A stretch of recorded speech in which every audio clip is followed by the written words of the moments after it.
Assalamu alaikum. Assalamu alaikum. Assalamu alaikum. Assalamu alaikum. I say it to many of my friends and neighbors. Good evening and welcome to the Muslim Street. You're listening live. This is Layla Abdelaziz with my co-host Malik Aziz. Merry Christmas to all of our listeners that are celebrating today, and we thank you for joining us. That was the sound of who is commonly known as Maz Def, but is now known as Yassin Bey. Maz Def is one of the duo from the Black Star duo with Talib Kweli, and he is an American actor, MC, and hip-hop artist. I was digging that. Yeah. I like him. That's beautiful. Yeah, again, that is Yassin Bey, who's commonly been known as Mos Def in the hip-hop world, but has, this past week, we kind of wanted to play that for you guys. This past week, he's officially changed his name to his Islamic name that he chose for himself, which is Yassin Bey. And we just want to say Salamu Alaikum, which is what he was saying in that recording that you just heard. Salamu Alaikum is may peace be upon you. It is the general Arab world as well as Muslim traditional greeting in around the world. Yes. And I would tell you, Chicago, where I'm from, the Black Americans, no matter what side of town, the west side, the south side, the suburbs, they love this I like term. the story. I They like love the this story. term. You know, it's like Assalamu alaikum. It's like a password through the rough neighborhoods. Let you know that you okay now. You can pass. You're on the right side. So it kind of feels good. Yeah. To hear that. Yeah, Malik is from the Chicago area. Were you born there as well? Yeah, born and raised? Yeah, born and raised in Chicago. Born and raised. And I always hear his stories about how Salamu Alaikum got him through some tough times. So that's really cool. That's really cool. But no, I mean, I think, we've highlighted a lot of them in the past few shows, but the hip-hop scene is seeing a growing popularity of their Muslim black artists. Yes, absolutely. And historically, the hip hop, if you go back to the inception of hip hop, where it started on Queensbridge in New York City, a lot of the original rappers were Muslim rappers, and though some weren't, there was a lot of consciousness around the rappers, be they Muslim or be they not, but it was definitely entrenched with the religion of Islam. Definitely. Today's Christmas Day. Again, we'd like to both wish a very Merry Christmas to our listeners out there. And I want to give a really big thank you to Antonio and Bill that are here in the studio today helping us out with the show. So thank you, Bill and Antonio. We really appreciate you guys being here, supporting us for the show. We're going to do a really big recap like we usually do in this first segment, and we have a very interesting show prepared for you guys. Malik, what is the update on the All-American Muslim TV show and Lowe's and the drama and the petition and etc.?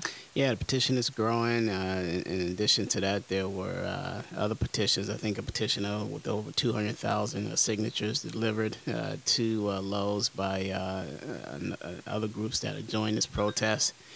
And in addition to that, the organizing continues around the issue of the Lowe's boycott, but it has also taken on and morphed into the bigger issue, and that issue is how Islamophobia has perpetrated this fraud inside of the American citizenship. Definitely. And we'll see where this goes. I think there's a lot of things in the past year, especially with the upcoming 2012 election, the sensitivity of our political atmosphere. We'll definitely be seeing either Islamophobia brought to the surface or attacked and hopefully finally disseminated from the common dialogue within our country. But we'll keep you guys updated on that. Again, we have been circulating the petition around for you guys. If you visit us on our Facebook page or our website, you can access the petition. And you can also go to signon.org and search main word TLC. You should be able to find it. Sign the petition. Join 43,000 people that have joined it so far. So definitely. Yeah. And one other thing I just want to add, Layla, is that this is a cross-section of the American citizenry that is outraged over this treatment, because Muslims today, and they will sing out another group tomorrow. And I think that the protest, being as broad based as it is, has served as a foundation to grow the movement into other areas. Again, identifying Islamophobia and the farce behind this whole, hate Islam and fabrications that are going on about the religion of Islam, about Muslims in this country, has set a very dangerous precedent. And, we talked about the indefinite detention bill. We visited that issue last week. I want to talk about that right now, actually. Thank you for bringing that up. We have a very, what is to me a very hopeful update on the National Defense Authorization Act. Again, if our listeners remember, we've been speaking about this for the past couple of shows. The National Defense Authorization Act has a bill included that would mandate indefinite detention. Well, not mandate, but allow for indefinite detention. This was something that we've been sharing with you guys on our Facebook and our website, muslimstreet.net. And we really want you guys to hear some good news, I guess, in all of this madness. Senator, this was brought to my attention today. It has been it has not been covered in recent news in any media that I've seen, that I've been watching. I know a lot of us have been really busy with the holiday season and traveling and family, but I haven't seen this brought up in the news.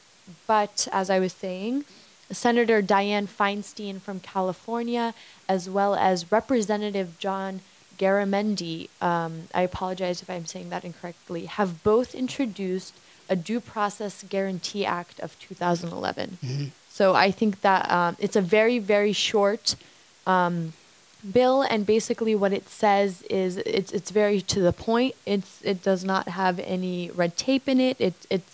It addresses the issue very specifically, and the bill's purpose serves to clarify that an authorization to use military force, a declaration of war, or any similar authority shall not authorize the detention without charge or trial of a citizen or lawful permanent resident of the United States, and for other purposes. And this new bill obviously grew out of the protests and outrage from the American people, particularly the Muslims who led on this issue over the last few weeks. That the president, who said he will sign the NDAA bill when it comes across his desk.